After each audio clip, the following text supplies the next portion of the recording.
Fala galera, aqui quem fala é o professor Renato Amigo, seu professor de Química, e é com muito prazer que eu te convido hoje para assistir mais um vídeo do nosso bloco de revisão para a FUVEST e para a Unicamp, segunda fase, vestibulares para ingresso em 2019. O tema da aula de hoje, que você estará assistindo no dia da publicação, se você ver no dia da publicação, dia 3 de janeiro, é sobre termoquímica, isso mesmo, a termoquímica, que é a parte da química que estuda a relação entre a energia, que estuda a relação da energia térmica envolvida em uma transformação, quer seja ela uma transformação química ou uma transformação física. Então a gente vai estudar a energia térmica liberada ou absorvida em um processo, seja ele um processo químico ou um processo físico. Isso é muito importante porque envolve toda a parte de combustível. Isso mesmo, quando a gente fala em combustível, é inevitável a gente fazer uma associação com a energia liberada quando a gente queima determinados combustíveis. A gente também pode fazer uma relação no nosso próprio corpo. Quando a gente ingere um alimento, a gente está colocando um combustível dentro dessa máquina que somos nós.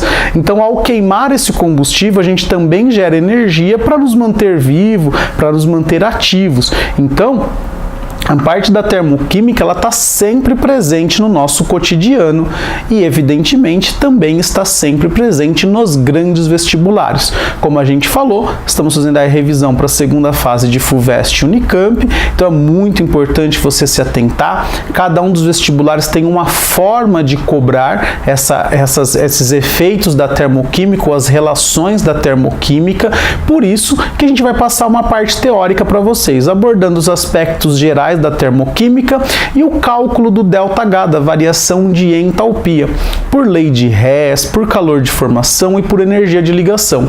Na sequência, a gente volta e resolve mais 5 exercícios.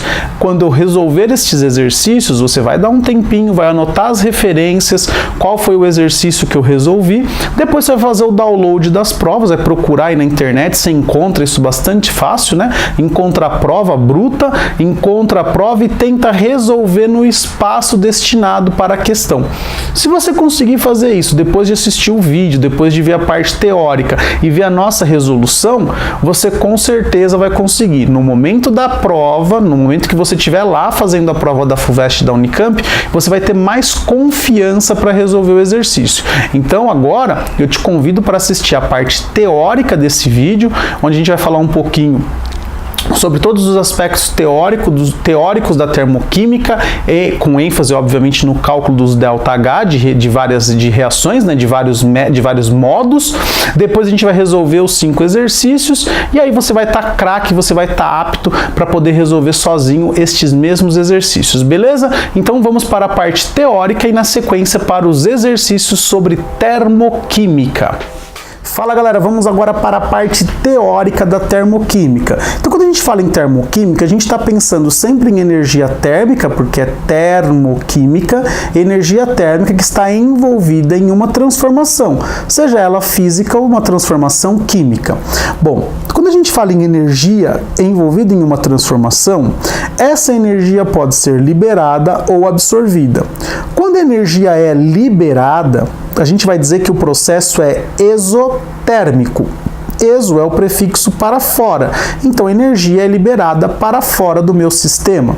Então olha só que interessante, se a energia está sendo liberada, é sinal que os reagentes apresentavam mais energia do que os produtos, ou seja, o conteúdo energético dos reagentes era maior que o conteúdo energético dos produtos, tanto que para o meu reagente virar produto, o meu nível de energia diminuiu.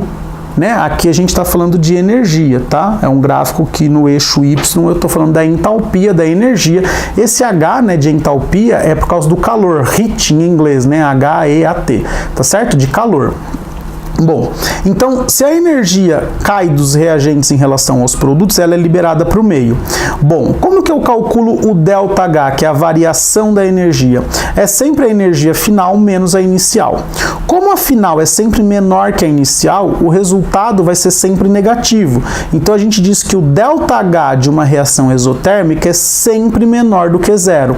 Então toda vez que você vê lá um ΔH negativo, é sinal que a reação é exotérmica, beleza? Por quê? Porque a energia está sendo liberada. Então aquele sinal negativo significa liberação de energia. Tudo que eu falei para exotérmica, você considera o contrário para endotérmica. A energia dos reagentes é menor que a dos produtos. Logo, para eu sair de um estado de reagente e me transformar em produto, eu vou precisar absorver. Então, de alguma forma, tem que chegar a energia aqui para o sistema.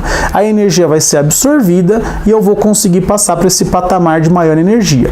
Então, para os meus reagentes se transformarem em produtos, eu vou precisar fornecer energia. Bom, se eu vou fornecer energia, eu vou calcular o ΔH também. Os produtos têm mais energia que os reagentes, então o produto menos o reagente vai dar sempre um resultado positivo, ou seja, um resultado maior que zero. Então, quando eu falo em termoquímica, reações exotérmicas, ΔH menor que zero. Quando eu falo em termoquímica, reações endotérmicas, ΔH maior do que zero. Esses são os gráficos que representam esses processos, tanto para fenômenos físicos como para fenômenos químicos, beleza? Bom, agora a gente vai falar um pouquinho sobre os métodos para cálculo do ΔH. O método mais comum, mais cobrado, é por lei de Hess. Bom, quando a gente fala em lei de Hess, a gente vai calcular sempre com base em outras equações. E essas outras equações eu vou manipular como se fossem equações matemáticas. Para te dar um exemplo, eu estou colocando essa reação aqui, 2A mais B formando C.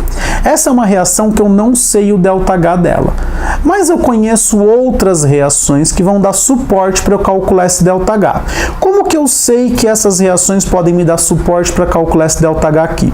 Eu vou procurar todas as substâncias que estão nessa minha reação problema, nessas reações fornecidas. Bom, o A eu encontro na primeira equação, o B na segunda e o C na terceira. Bom, se eu encontrei todas as substâncias nas equações dadas, é sinal que dá para usar a lei de Hess. Bom, o que eu tenho que fazer? Eu vou sempre olhar para a substância na equação problema, vou procurar em qual reação dada esta substância está e vou fazer duas perguntinhas. De que lado está e qual é a quantidade? Se a resposta for do mesmo lado, eu vou manter a equação. Se a resposta da quantidade for diferente, eu vou multiplicar ou dividir de modo a equilibrar, que nem... Você está vendo aqui que eu tenho a substância A na equação 1? De que lado está o A aqui? Está do lado dos reagentes, não está? De que lado está o A aqui? Está do lado dos reagentes, não está? Então eu vou manter a primeira equação. A quantidade aqui eu não tenho 2, aqui eu não tenho 1, então eu vou multiplicar por 2 essa equação aqui, problema, essa equação dada. Então olha só, eu vou ter 2A mais 2D formando 2E, e se eu multipliquei a reação, eu multiplico o ΔH. Diferente da eletroquímica, o ΔH é uma propriedade extensiva, ou seja, depende da quantidade. Tudo bem? Então, para igualar, para chegar nesses 2A, eu mantive essa equação e multipliquei por 2. Aqui, manter e multiplicar por 2. Show de bola? Vamos agora ver o reagente B. Ele está na segunda equação. Lembra que aqui só está na ordem porque eu que inventei o exercício, né? Na prática não precisa estar na ordem. O A na primeira, o B na segunda, o C na terceira, tá bom? Vamos lá então, aqui está na segunda. Bom, está do mesmo lado? Sim, está do mesmo lado, então eu vou manter. A quantidade aqui é a mesma que está aqui, então eu vou multiplicar por 1, ou seja, eu vou só copiar B mais 2E formando F e vou copiar o ΔH que deu 30 aqui positivo. Show de bola? Show de bola. Vamos procurar agora o C. O C está na terceira equação. Eles estão do mesmo lado? Ó, a resposta é não. Se a resposta é não, então eu vou inverter esta equação. Ou seja, o F, que é produto aqui, vai virar reagente. O C e o 2D, que são reagentes, vão virar produto. E aí o sinal do ΔH eu vou inverter. Como aqui o sinal é positivo, eu vou inverter para um sinal negativo aqui, tá certo ou não? Maravilha? Vamos lá então. Depois de fazer tudo isso, eu percebo que o 2D daqui eu cancelo com 2D daqui, o 2E daqui eu cancelo com 2E daqui, o F daqui eu cancelo com F daqui. Cancelando todo mundo que dá para cancelar, me sobrou 2A mais B formando C. Ai, professor, mas esse sobrou certinho porque foi você que fez o exercício. Não, querido, não, querida. Vai ser sempre assim, tá bom? Vai sempre sobrar exatamente o que você quer. Só que você tem que ficar esperto, obviamente, nas manipulações. Manter, inverter, multiplicar ou dividir. tá certo? E você vai sempre multiplicar ou dividir por números pequenos, não fica encanado não. Bom, ao fazer essas multiplicações, manutenções e inversões, eu tenho novos valores de ΔH aqui, não tenho? É só eu fazer essa conta aqui. Menos 200 mais 30 vai dar menos 170. Menos 170 menos 50 dá menos 220, que é o ΔH desta reação. Olha só que fácil usar a lei de Hess, certo? Um outro método bastante cobrado é calcular o ΔH com base nos calores de formação. A definição de calor de formação é o calor, a energia liberada ou absorvida quando eu tenho a formação de um mol de uma substância, a partir de substâncias simples, nas formas alotrópicas mais estáveis e no estado padrão. Essa definição aí, tipo, você não precisa ficar decorando muito não, tá bom? Bom, esse é um método usado quando o exercício fornece o ΔH de formação. Então, se o exercício der o ΔH de formação, já fica esperto que provavelmente você vai usar esse método aqui. Você vai ter que lembrar que substâncias simples nas formas alotrópicas e nos estados padrões, ou seja, as substâncias simples mais estáveis têm ΔH de formação igual a zero, isso é uma convenção, tá certo? Bom, o cálculo é feito com base nessa fórmula aqui, que é a somatória do ΔH de formação dos produtos menos a somatória do ΔH de formação dos reagentes. Como é que eu tenho dois produtos, eu vou somar essas entalpias de formação e vou subtrair da soma dessas duas entalpias de formação. Você vai prestar atenção que os exercícios não vão falar nada, eles simplesmente não vão dar a entalpia, por exemplo, do O2. O que você vai pensar? O O2 é uma substância simples, bem estável, então o ΔH dela vai ser igual a zero. Normalmente, quando ele não der o ΔH e for uma substância simples, é sinal que o ΔH é zero. Bom, para a gente fazer o cálculo, o exercício vai te fornecer o ΔH de formação da água, ΔH de formação do gás carbônico, ΔH de formação do metano. A gente vai montar a expressão da seguinte maneira. Quem é meu produto aqui? A água. Então, eu vou pegar duas vezes o ΔH de formação da água, vou somar a uma vez o ΔH de formação do CO2. Vou fazer essa conta e vou subtrair de uma vez o ΔH de formação do CH4. Por que você não colocou aqui o ΔH de formação do O2? Porque é zero. 2 vezes 0, 3 vezes 0, 1 vezes 0 vai dar zero. Então não vai influenciar aqui. Aí se você tem os valores de ΔH de formação da água, do CO2 e do CH4, você substitui aqui na fórmula, calcula e seja muito feliz. Calcular por ΔH, calcular o ΔH por calor de formação é muito simples. Você vai ter os calores de formação, vai jogar nessa fórmula que é ridícula, vai simplesmente se atentar às quantidades, tá certo? Por isso que é importante você balancear a equação. Atentou às quantidades, é produto menos reagente.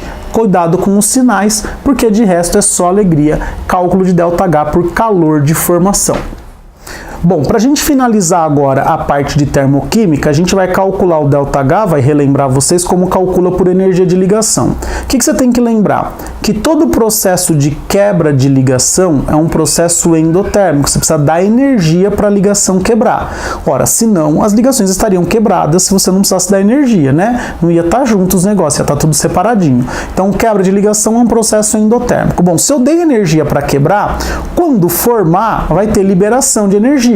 Então, na formação de ligação, processo sempre exotérmico. Bom, se o processo é endotérmico de quebra de ligação, o ΔH é positivo, lembra disso? Se o processo de formação de ligação é exotérmico, o ΔH é negativo. Bom, este é um método que não tem fórmula. Você simplesmente vai quebrar todas as ligações dos reagentes e vai formar todas as ligações nos produtos, considerando os sinais. Toda quebra tem sinal positivo, toda formação tem sinal negativo. Eu costumo fazer assim, por exemplo, tenho aqui o A2 mais B2 formando 2AB. Dados. A ligação AA vale 150. Professor, positivo ou negativo? Depende, né, querido? Depende, querida. Se for quebra, é positivo. Se for formação, é negativo. Mas o valor em módulo é 150. B dupla B, 80. A simples B, 90. Bom, então aqui nos meus reagentes eu tenho A2, que é o AA, e B2, que é o B dupla B. Eu coloquei dupla e simples aqui para você ver, ó, quebrou a simples é 150, quebrou isso aqui é 80, não é 80 para cada ligação, é 80 para quebra. Quebrou tudo isso aqui, dá 80. E formou 2AB.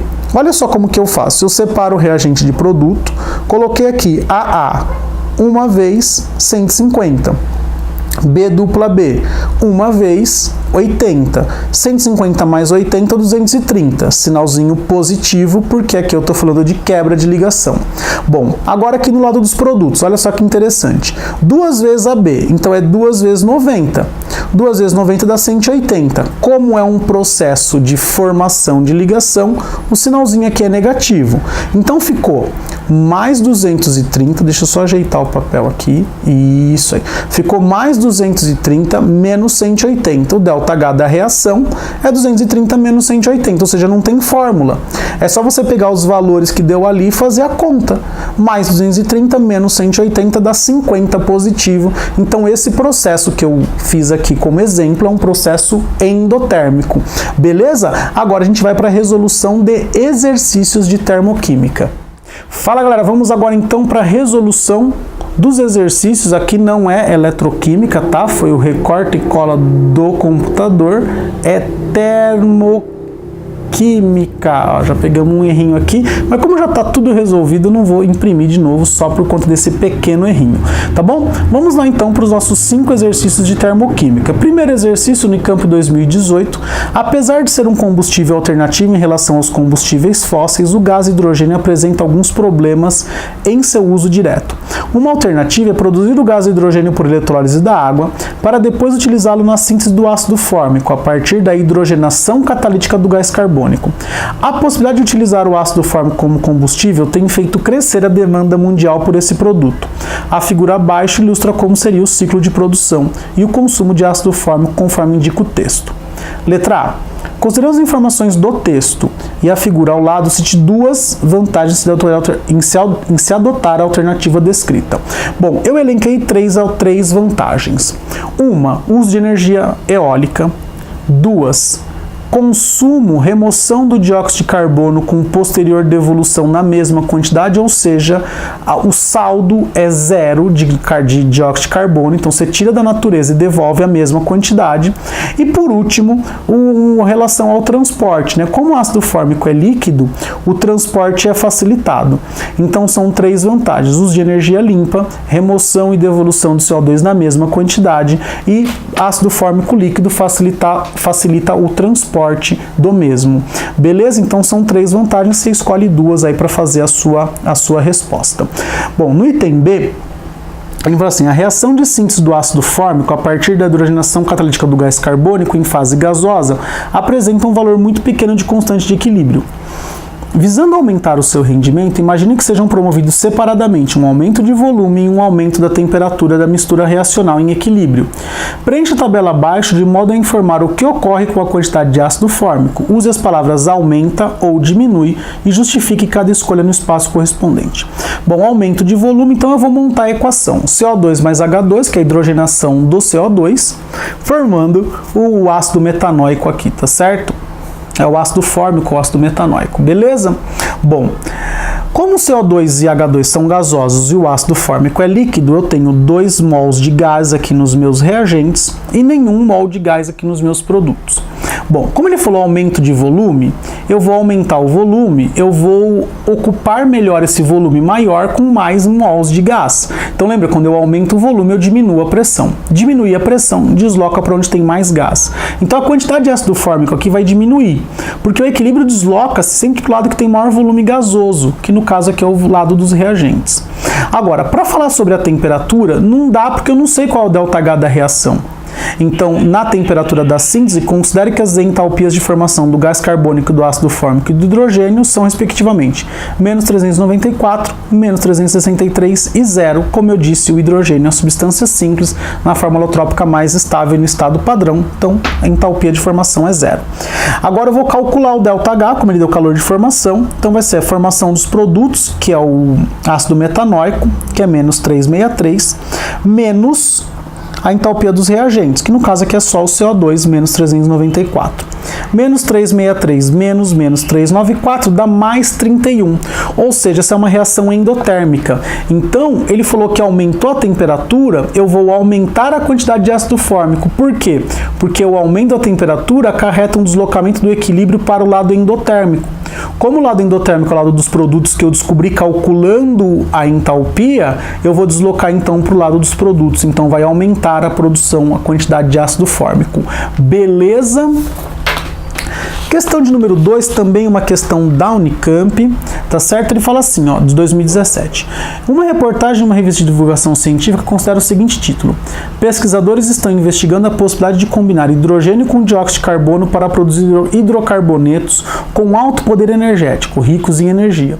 O texto da reportagem explicita melhor o que está no título, ao informar que, em 2014, um grupo de pesquisadores desenvolveu um sistema híbrido que usa bactérias e eletricidade, conjuntamente, em um coletor solar para gerar hidrogênio a partir da água e fazer sua reação com dióxido de carbono para produzir isopropanol, como representado a seguir. Então aqui está a equação e tem o ΔH dessa reação. Considerando que a entalpia padrão de formação da água é menos 286 kJ por mol, qual é a quantidade de energia que seria utilizada na produção de 1 mol do isopropanol a partir de água e CO2, da maneira como explica o enunciado acima? Então o que eu fiz? Eu peguei aqui a formação da água, que é H2 mais meio de O2, formando 1 mol de H2O, tem a entalpia. Eu tenho a entalpia dessa reação, então eu chamei aqui de reação 2. 1 a formação da água, 2 a reação dada. E montei a equação com base água e CO2 formando isopropanol e oxigênio. Então eu quero chegar nessa equação a partir dessas duas. O que eu tenho que fazer? Bom, H2O está aqui, na primeira equação. O restante está tudo na segunda equação. Então a primeira equação eu tenho que inverter, porque a água está aqui nos produtos e aqui está nos reagentes. Eu vou ter que inverter e multiplicar por 4. Inverti, multipliquei por 4 ΔH, que era menos 286, passou a ser mais 1144. A segunda equação, como eu tenho a mesma quantidade aqui, eu mantive e copiei. Cancelei o 4H2 com 4H2 daqui, somei o resto, ó, 4H2O mais 3CO2, C3H8O, que é o isopropanol. Aqui eu tenho 2 mol de oxigênio com 5 meios. Bom, 2 pode ser 4 meios. 4 meios mais 5 meios dá 9 meios, que é o que eu tenho aqui. Aí o que eu fiz com os ΔH? Somei, 2006. Então usei uma leizinha de Hess aqui para calcular isso, no item A. Item B, qual seria a energia liberada pela queima de 90 gramas de isopropanol obtido dessa maneira? Então aqui, a queima é o inverso dessa reação aqui, tá certo? Bom, eu sei que para cada 1 mol de isopropanol eu tenho a liberação de 2006 kJ.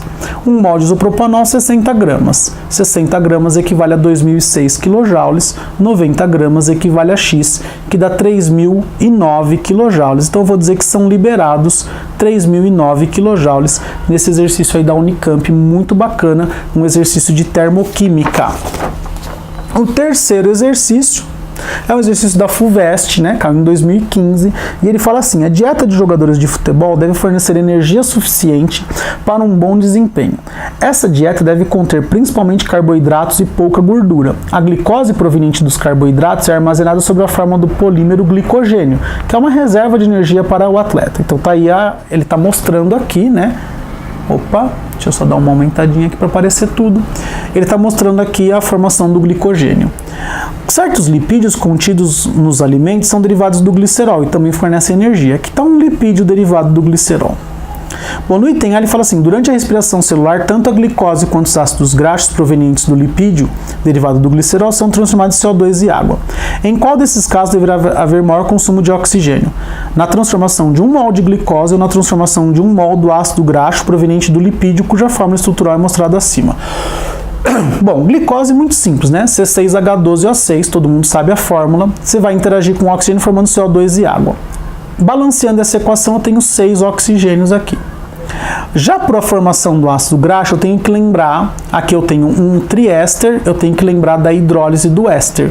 Então aqui, ó, quebra aqui, exatamente entre o oxigênio e o carbono, vou colocar um hidrogênio no oxigênio, vou regenerar o glicerol, e aqui eu coloco um OH nesse carboninho, formei meu ácido graxo. A fórmula do ácido graxo formado vai ser essa, ó, CH3, CH2 9 vezes, CH2C dupla O, OH. Aí eu peguei essa fórmula e transformei numa fórmula molecular, C12H24O2. Eu vou precisar de 17 mols de oxigênio para produzir CO2 e água, fazendo o balanceamento. Então a gente usou muito mais oxigênio aqui no ácido graxo, tá certo? Por conta do balanceamento, 17 para 6. Beleza? Bom, aí na continuação da questão, durante o período de preparação para a Copa de 2014, o jogador de futebol recebe a cada dia uma dieta contendo 600 gramas de carboidrato e 80 gramas de gordura, durante o período que o jogador participou de um treino por dia.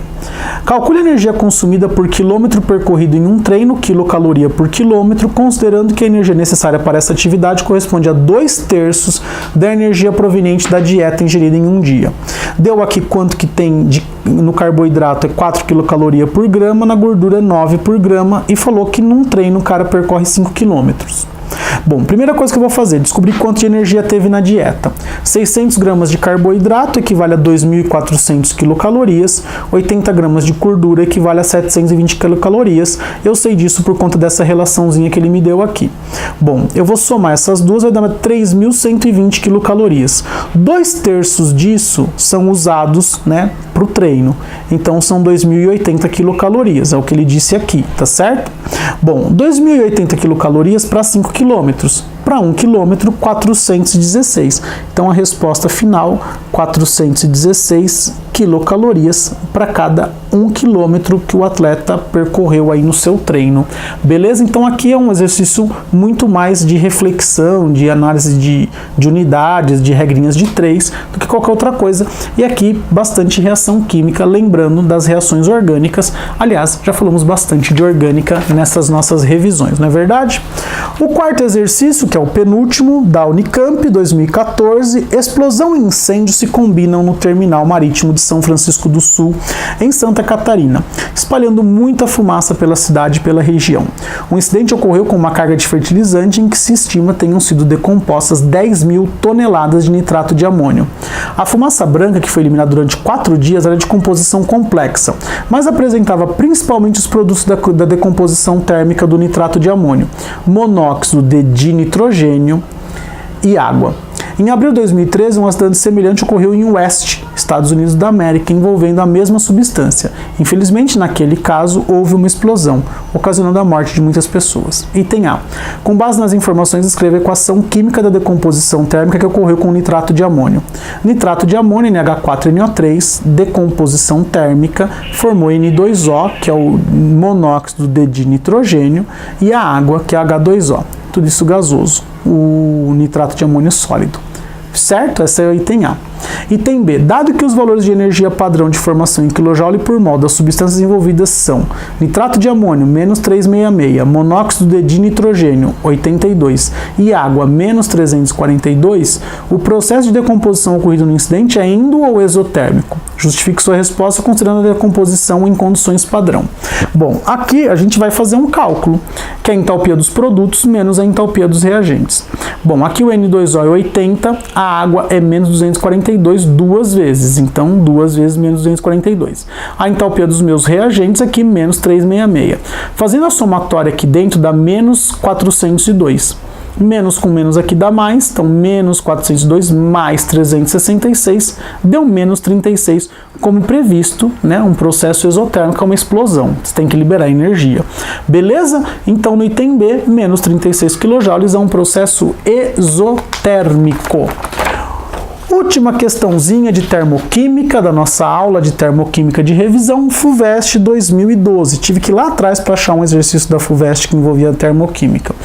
Um aluno efetuou um experimento para avaliar o calor envolvido na reação de um ácido com uma base. Para isso, tomou 8 tubos de ensaio e cada um deles adicionou 50 ml de uma mesma solução aquosa de HCl e diferentes volumes de água. Em seguida, condicionou esses tubos em uma caixa de isopor para minimizar trocas de calor com o ambiente. A cada um dos tubos foi adaptada uma rolha com um termômetro para medir a temperatura máxima atingida pela solução. Após o acréscimo rápido de volumes diferentes de uma mesma solução aquosa de NaOH, o volume final da mistura em cada tubo foi sempre 100 ml. Os resultados dos experimentos estão representados na tabela. Então aqui, 150 ml de HCl, o volume de água foi diminuindo porque o volume de NaOH foi aumentando e aqui a temperatura máxima que o sistema atingiu.